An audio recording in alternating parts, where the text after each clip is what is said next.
Alerte aux ouragans! Tout le monde se cache. La vitesse du vent dehors est de plus de 120 km/h. Cela semble beaucoup, mais voici une tempête qui se déplace à 645 km/h. Attends, de telles vitesses sont possibles?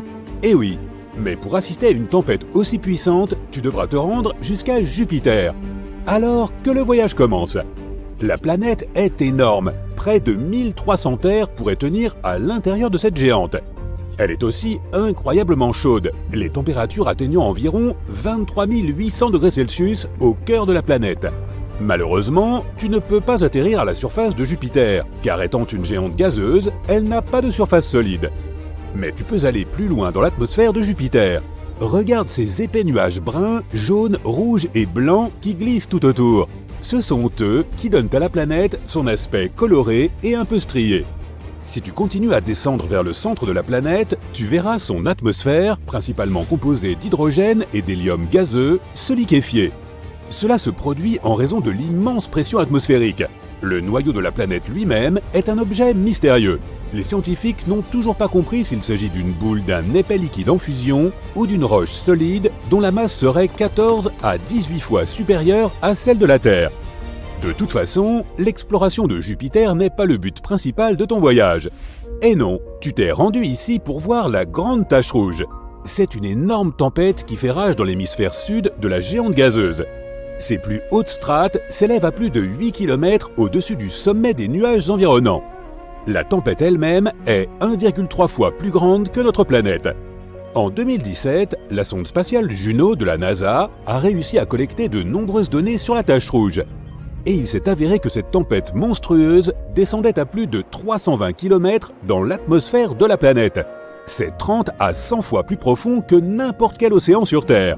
Mais ces mesures sont probablement imprécises, et les véritables racines de la tempête pourraient être encore plus étendues. La Grande Tache Rouge est plus froide que le reste de l'atmosphère. Et n'oublie pas que les températures de Jupiter sont de moins 148 degrés Celsius au sommet des nuages. En revanche, plus on se rapproche du noyau, plus il fait chaud. Mystérieusement, les températures les plus élevées jamais enregistrées sur la géante gazeuse se sont produites dans l'atmosphère juste au-dessus de la Grande Tache Rouge. Là, la chaleur a atteint 1300 degrés Celsius. Cette température est plus élevée que celle de la lave sur notre planète. Les astronomes pensent que les turbulences causées par la tempête seraient capables de produire des ondes gravitationnelles et sonores qui pourraient être responsables de cette surchauffe. Mais la tempête elle-même est plus chaude en bas qu'en haut. Cela fait plus de 150 ans que les gens observent le vortex en mouvement sur Jupiter.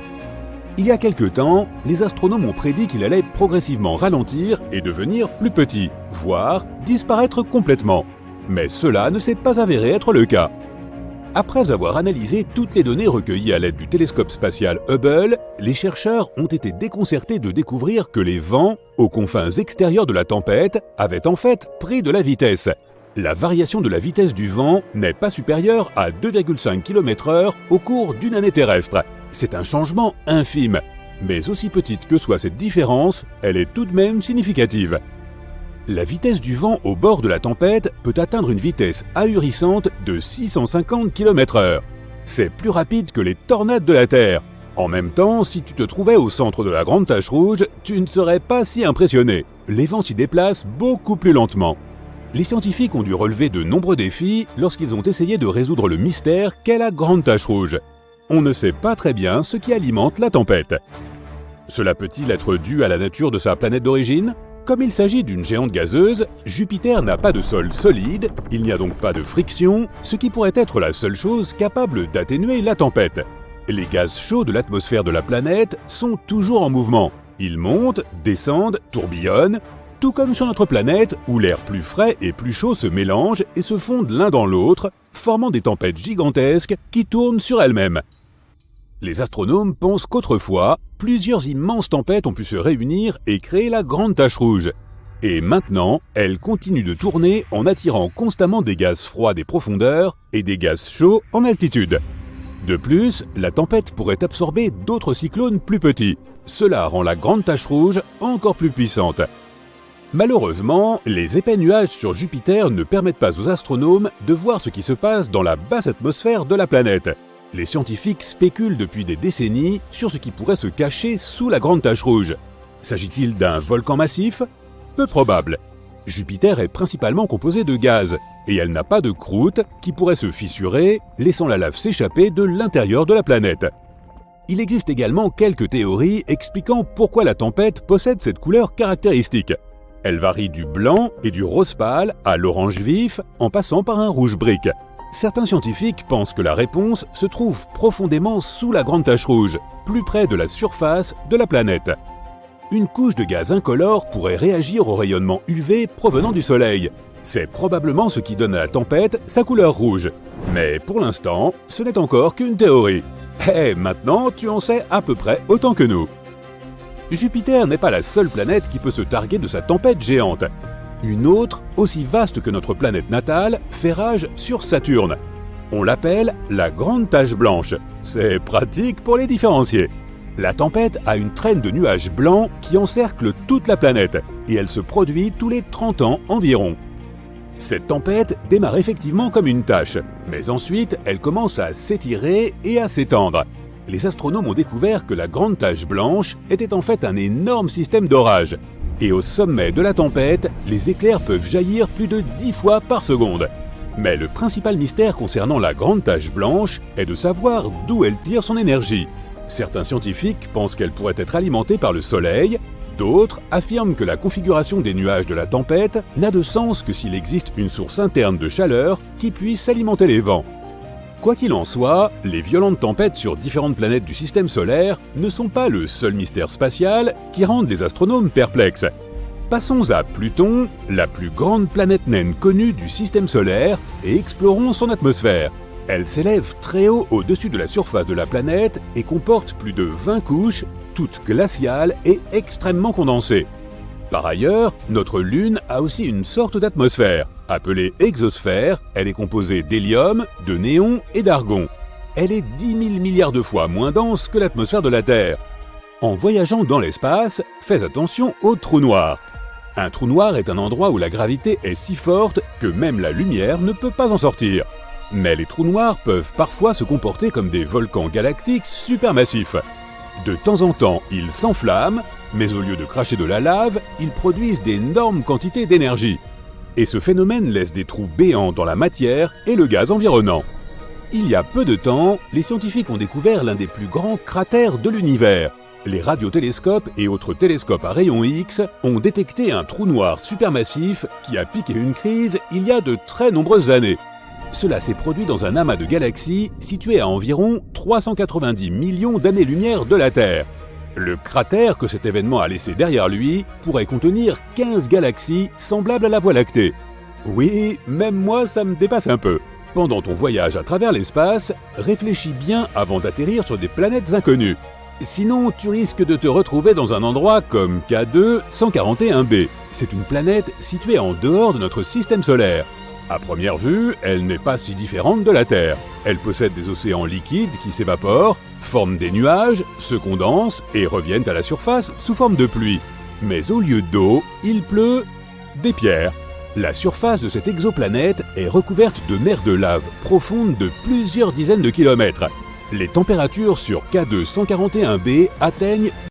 Il n'y a presque aucune similitude entre la Terre et Jupiter. La nôtre est une petite planète toute gentille avec des plantes et des pandas mignons. Jupiter est une horreur gazeuse géante avec des ouragans furieux qui ne s'arrêtent jamais. Et si tu tombais sur cette planète, tu pourrais littéralement voler au travers. Mais que se passerait-il si notre Terre avait la taille du père du système solaire ?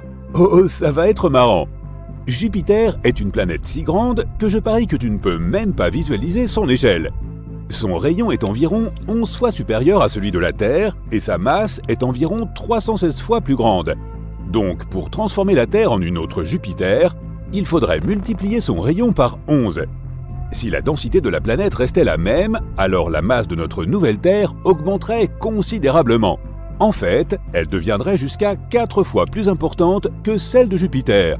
Bien sûr, ces changements ne se feraient pas sans quelques accros. La toute première chose que l'on remarquerait immédiatement, non, ce n'est pas la taille, mais la gravité. Elle augmenterait d'environ 11 fois par rapport à celle de notre ancienne Terre.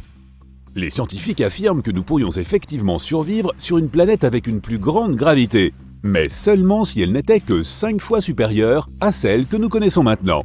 Admettons que nous ayons le goût du risque, toujours prêts à défier les lois de la physique. À quoi ressemblerait notre vie? Eh bien, pas vraiment à une partie de plaisir. Après chaque pas, tu devrais t'asseoir sur un banc et faire une pause, comme si tu venais de courir un marathon. En effet, il serait à ce point difficile de marcher. Oh, et bonne chance pour te relever ensuite. Pour pouvoir se déplacer d'une manière ou d'une autre sur cette planète, il faudrait devenir vraiment baraqué. Il n'y aurait plus de problème avec la malbouffe, car il faudrait être un véritable haltérophile pour atteindre le réfrigérateur. La force de gravité affecte non seulement les mouvements, mais aussi la taille de toute chose. Sais-tu que de nombreux astronautes gagnent quelques centimètres grâce à l'apesanteur dans l'espace? Donc, si tu en as assez d'être petit, voici une solution pour toi. D'un autre côté, une forte gravité nous rendrait tous plus trapus. Cela ne vaudrait pas seulement pour les humains, mais pour tout ce qui se trouve sur notre planète. Les arbres deviendraient très petits. Pour pousser vers le haut, ils doivent déplacer l'eau de leurs racines vers leurs branches, ce qui serait irréalisable avec une telle gravité. Alors ils se transformeraient tous en de petits buissons. De même, plus de montagnes. Même les plus grandes finiraient par s'affaisser. Mais au moins à présent, l'Everest semblerait à la portée de tout le monde. Cela s'appliquerait aussi aux animaux. Nos animaux de compagnie devraient rapidement évoluer en des corgis bodybuildés, juste pour pouvoir trottiner tant bien que mal. Oh, et dis adieu aux oiseaux, bien entendu. Si tu penses que tout cela ne suffit pas, ajoutons une autre chose. Il nous serait très difficile de respirer. La pression atmosphérique augmenterait de façon spectaculaire. C'est parce que la Terre commencerait à attirer l'air vers elle avec une force colossale. Tu en sentirais littéralement le poids sur tes épaules. Tu te souviens de ce que j'ai dit à propos de devoir faire une pause après chaque pas. Maintenant, imagine qu'il te faudrait également respirer à travers un oreiller. Oui, et ce n'est pas tout. La pression atmosphérique joue un rôle important dans le comportement des molécules d'eau. Il serait beaucoup plus difficile pour l'eau de bouillir ou de se transformer en glace. La plupart des icebergs fondraient et il est possible que nous n'ayons plus de nuages non plus. Toute la vapeur d'eau s'abattrait sur nous sous la forme de torrents de pluie diluvienne. Nous aurions de la chance si nous n'étions pas tous submergés instantanément. Mais étrangement, il se trouverait aussi quelques avantages. Par exemple, le monde qui nous entoure deviendrait beaucoup plus spacieux. En supposant que nous ne soyons pas inondés, il y aurait même un tas de zones complètement désertes sur notre planète. Peut-être que les prix de l'immobilier baisseraient enfin. Mais ces zones inexplorées resteraient très probablement, inexplorées, puisqu'il nous serait extrêmement difficile de voyager à travers les mers et les océans. Non seulement parce que se déplacer à travers les eaux serait incroyablement compliqué, mais aussi parce que tous les plans d'eau de la planète deviendraient 10 fois plus vastes. L'idée même de se perdre dans l'océan est effrayante, mais imagine qu'il soit 10 fois plus profond et plus grand. Oh oh! Donc, plus de bateaux. Et oublie l'idée de prendre l'avion, ou de visiter l'espace un jour. Mais il semble que ce ne soit pas tout. Si la Terre avait la taille de Jupiter, des volcans se mettraient à faire rage de toutes parts. En raison de l'augmentation de sa masse, la Terre deviendrait terriblement instable. Tous les volcans éteints redeviendraient actifs, et il y aurait de la lave et des gaz toxiques partout. En 1883, l'éruption la plus destructrice de l'histoire de l'humanité a eu lieu, l'éruption du volcan Krakatoa. Elle s'est produite sur une petite île, mais les gens de toute la planète ont pu en ressentir les conséquences. L'éruption a anéanti cette île, déclenché de nombreux tsunamis et des nuages de gaz toxiques se sont répandus sur des kilomètres à la ronde. Maintenant, imagine la même chose, mais en 10 fois pire. C'est ce qui se passerait sur notre Terre de la taille de Jupiter. Ce qui arriverait serait comparable à la chute de la météorite de Chicxulub, celle qui a éradiqué les dinosaures de la surface de la Terre. Ensuite, des gaz toxiques se sont répandus sur toute la planète, provoquant l'une des plus grandes extinctions de masse de l'histoire de la Terre. Oh, et cerise sur le gâteau, nous perdrions aussi notre champ magnétique. Le champ magnétique est très important pour la vie sur Terre. Selon Rory Barnes de l'Université de Washington, il protège la vie sur notre planète des désagréments de l'espace, ce qui signifie toutes sortes de radiations et autres vents solaires. Il existe un noyau de fer fondu au cœur de notre planète, qui est responsable de la production du champ magnétique. Si la pression exercée sur ce noyau augmentait à cause de la gravité, il pourrait se solidifier. Et à cause de cela, le champ magnétique de la Terre disparaîtrait. Nous serions alors exposés aux effets des radiations cosmiques. C'est trop effrayant pour y penser.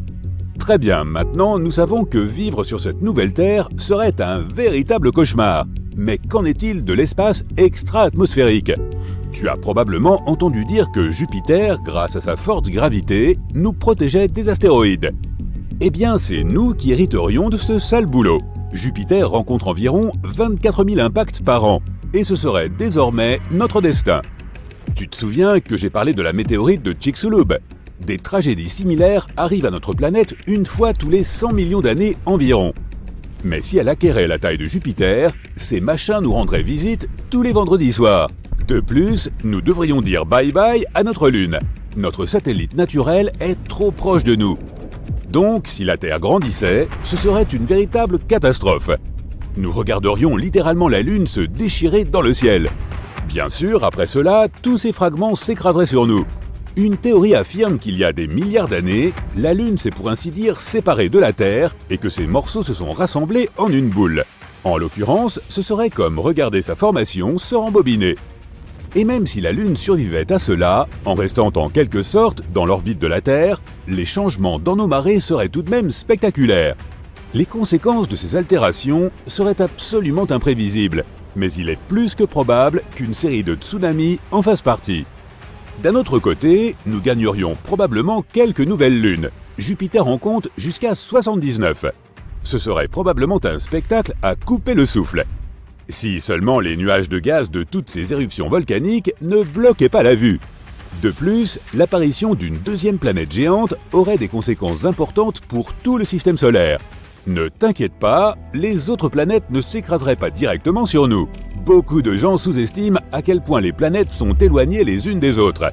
Mais toutefois, la nouvelle Terre décalerait un peu les orbites des autres planètes et affecterait leur vitesse de rotation. Et la Terre elle-même tournerait autour du Soleil beaucoup plus lentement, en raison de son énorme masse. Par exemple, une année sur Jupiter équivaut à 12 années terrestres. Tout cela, bien sûr, affecterait grandement les saisons et le climat en général. Alors, y aurait-il encore de la vie sur Terre ? C'est une question pour le moins audacieuse. Mais si un jour nous parvenons à trouver une super-Terre habitable, d'une taille proche à celle de Jupiter, il serait très intéressant d'y jeter un coup d'œil. Les scientifiques ne cessent de découvrir de nouvelles planètes qu'ils appellent des super-Terres. Il s'agit d'une classe de planètes à la fois plus massive que la Terre, mais aussi bien plus légère que les géantes de glace, comme Uranus et Neptune. Les super-Terres peuvent être faites de roches, de gaz ou d'une combinaison de ces deux éléments. Elles sont souvent 2 fois et même jusqu'à 10 fois plus grosses que la Terre. Elles sont intéressantes à étudier, mais un peu trop éloignées de nous. Elles sont assez courantes en dehors de notre système solaire, de la même façon que d'autres planètes remarquables, comme les mini-Neptunes. Celles-ci peuvent être des naines gazeuses, des géantes de glace ou bien d'énormes corps rocheux. Il est vrai que nous n'avons rien de tout cela dans notre système planétaire. Mais il y a une chose que nous avons que les autres n'ont pas, Jupiter. C'est l'objet le plus grand et le plus lourd en orbite autour de notre Soleil. Cette reine des planètes possède une force puissante qui domine notre système solaire. Jupiter est connu pour manger des planètes. Une protoplanète l'a percutée il y a environ 4,5 milliards d'années, quand Jupiter était encore une jeune planète à ses débuts. Cette protoplanète était 10 fois plus massive que la Terre et était composée de glace et de roches. La collision a été colossale. Le noyau de Jupiter s'est brisé, puis l'hélium et l'hydrogène se sont mélangés à des matériaux plus compacts. Avec le temps, les matériaux lourds se sont redéposés dans le noyau dense pour donner ce que nous connaissons aujourd'hui. Et si elle a déjà avalé une planète, elle pourrait tout à fait recommencer. On soupçonne que notre système solaire contenait autrefois beaucoup plus de grandes planètes qu'il n'en a aujourd'hui. Par exemple, l'espace est plutôt vide autour de Mercure de nos jours. De telles zones avoisinant les étoiles centrales sont nombreuses et pleines de planètes de masse intermédiaire, dont la taille varie entre celle de la Terre et de Neptune. Notre système solaire était un endroit chaotique à ses origines. De jeunes étoiles étaient entourées de disques tourbillonnants de poussière et de gaz, et les planètes se formaient à partir de ces débris, un peu comme les arbres lorsqu'ils émergent du sol. Les petites planètes rocheuses se formaient dans la chaleur et la lumière intense près des étoiles. tandis que les géantes gazeuses se formaient plus loin, là où les températures étaient plus basses, leur permettant de conserver plus de matériaux gazeux. Et même si les planètes de notre système solaire semblent assez stables et paisibles aujourd'hui, si l'on se réfère à leur orbite, elles n'étaient pas aussi calmes auparavant. Certaines planètes n'orbitaient pas en mouvement circulaire, elles avaient des trajectoires oblongues, plus excentriques. Elles se rapprochaient d'abord de leur étoile, puis s'en éloignaient. C'était comme si elles avaient été déséquilibrées par la gravité d'autres planètes sur leur chemin. Il existe une théorie appelée Grand Tac qui tente d'expliquer ce qui a pu se passer pendant les premiers millions d'années de formation de notre système solaire. À un moment donné, Jupiter, l'une des protagonistes clés, a peut-être été attirée plus près par notre étoile centrale. Après cela, elle est repartie en emportant avec elle un énorme nuage de débris. Cela a pu ressembler à un voilier virant de bord autour d'une bouée, perturbant d'une certaine façon les planètes en train de se former aux alentours. Après la formation complète de Saturne, nos proches voisins du système solaire se sont quelque peu éparpillés. Mais si l'hypothèse du Grand Tac est avérée, Jupiter s'est mis à capturer tout ce qui se trouvait sur son chemin, et ces migrations ont provoqué davantage de collisions dans les parages. Cela expliquerait pourquoi certains astres se sont pulvérisés et dévorés mutuellement. Jupiter a peut-être fourni une partie de l'eau qui compose aujourd'hui nos océans. Elle est aussi escortée de nombreux astéroïdes qu'elle expédie parfois dans l'espace interstellaire ou parmi les planètes de notre système solaire. Elle a même possiblement contribué à l'extinction des dinosaures il y a 66 millions d'années, lorsque l'énorme roche spatiale a frappé la Terre, laissant derrière elle un cratère au large de la péninsule du Yucatan, au Mexique. L'impact a également provoqué des tremblements de terre, des éruptions volcaniques et des tsunamis avec d'énormes conséquences pour la vie de la faune et de la flore terrestre. Personne ne connaît sa provenance. On ne sait même pas s'il s'agissait d'un astéroïde ou bien d'une comète. Une théorie indique que ce pourrait être une comète provenant du nuage d'Oort, composé de débris glacés et situé quelque part à la périphérie de notre système solaire. Elle aurait pu être déviée de sa trajectoire par Jupiter et sa puissante force gravitationnelle. Ainsi, notre système solaire ressemblait à une sorte de flipper où Jupiter, la plus grosse planète, précipite les comètes en approche sur des orbites passant aux abords du Soleil. Une fois à proximité, elles peuvent subir de puissantes forces de marée qui les brisent en morceaux jusqu'à finir en éclats de comètes. Cet événement a marqué le début du règne de nos ancêtres, les mammifères. Cela signifie que sans Jupiter, nous ne serions peut-être pas là, et la Terre non plus. Il semblerait donc que la plus grosse planète du système solaire soit arrivée en force, détruisant des planètes plus anciennes et ouvrant la voie à des mondes plus petits comme le nôtre. Jupiter a pu être la raison pour laquelle nous ne pouvons pas trouver la planète 9 à l'heure actuelle. Les scientifiques estiment qu'elle existe et qu'elle pourrait se cacher quelque part au-delà de Neptune, mais pas plus loin que Pluton. Il y a 3 zones dans notre système solaire: les planètes intérieures, les planètes extérieures et tout ce qui se trouve au-delà. La mystérieuse planète pourrait avoir la taille de la Terre ou de Mars. Elle aurait tournoyé parmi les géantes gazeuses avant d'être finalement balayée vers la limite externe de notre système solaire, voire même quelque part dans l'espace profond. Jupiter est zébré en raison des différences de température, de gaz atmosphérique et de composition chimique. Les scientifiques pensaient auparavant que la source de ces différences de couleurs était le redoutable vent atmosphérique et les matières circulant entre les couches de l'atmosphère. On sait maintenant que les bandes de couleur claire, appelées aussi zones, indiquent l'endroit où le gaz s'élève. A l'inverse, les bandes de couleur sombre, que l'on appelle ceintures, révèlent où le gaz s'enfonce. Les lunes de Jupiter pourraient aussi causer ces rayures car elles tirent sur ces cellules de convection atmosphérique. Au centre de Jupiter se trouve un noyau dense et liquide composé d'hélium et d'hydrogène métallique mêlés à d'autres éléments plus lourds et dissous. En s'éloignant de son centre, la température et la pression à l'intérieur de la planète diminuent. Ainsi, l'intérieur liquide laisse place au gaz de l'atmosphère, à nouveau principalement de l'hélium et de l'hydrogène. Personne ne sait à quelle profondeur se trouve cette frontière liquide-gazeuse, mais la planète est probablement entièrement liquide à quelques milliers de kilomètres sous ses sommets de nuages. Jupiter serait encore plus grande que d'autres géantes comme Saturne si l'on pouvait lui retirer ses gaz. On qualifie parfois Jupiter d'étoile ratée, alors que ce n'est pas tout à fait ça. Elle est principalement composée d'hydrogène comme les étoiles, mais elle n'est pas encore assez massive pour déclencher des réactions thermonucléaires dans son noyau, ce qui à terme achèverait de la transformer en véritable étoile. En théorie, tout objet peut devenir une étoile si on y ajoute assez de matière. Avec une masse suffisante, la température et la pression interne augmenteront jusqu'à déclencher des réactions thermonucléaires. Pour transformer Jupiter en une étoile comme le Soleil, il faudrait la rendre 1000 fois plus massive. Mais pour former une naine rouge qui est plus froide, il nous faudrait augmenter sa masse de 80 fois seulement. Ainsi, Jupiter ne deviendra pas spontanément une nouvelle étoile de notre système solaire, mais si de nombreux objets spatiaux de masse similaire entrent en collision avec elle, ou en d'autres termes, si Jupiter les mange, on ne sait jamais. Mais en théorie, si elle pouvait devenir une étoile massive, elle aurait empêché d'autres planètes de se former sur des orbites stables. Elle aurait aussi augmenté la quantité de radiation qu'elles reçoivent, rendant alors très difficile le développement de la vie dans notre système solaire. Jupiter est la planète qui tourne le plus vite dans notre système solaire. Il ne lui faut que 10 heures pour faire une rotation complète sur son axe, malgré sa taille immense, plus de 300 fois celle de la Terre. Elle est aussi 2,5 fois plus massive que toutes les autres planètes de notre système solaire réunies. Mais si elle venait à prendre encore plus de masse, elle rétrécirait. De la masse supplémentaire rendrait Jupiter plus dense, ce qui signifie qu'elle commencerait à s'effondrer sur elle-même. Ainsi, elle pourrait gagner jusqu'à 4 fois sa masse en gardant toujours la même taille.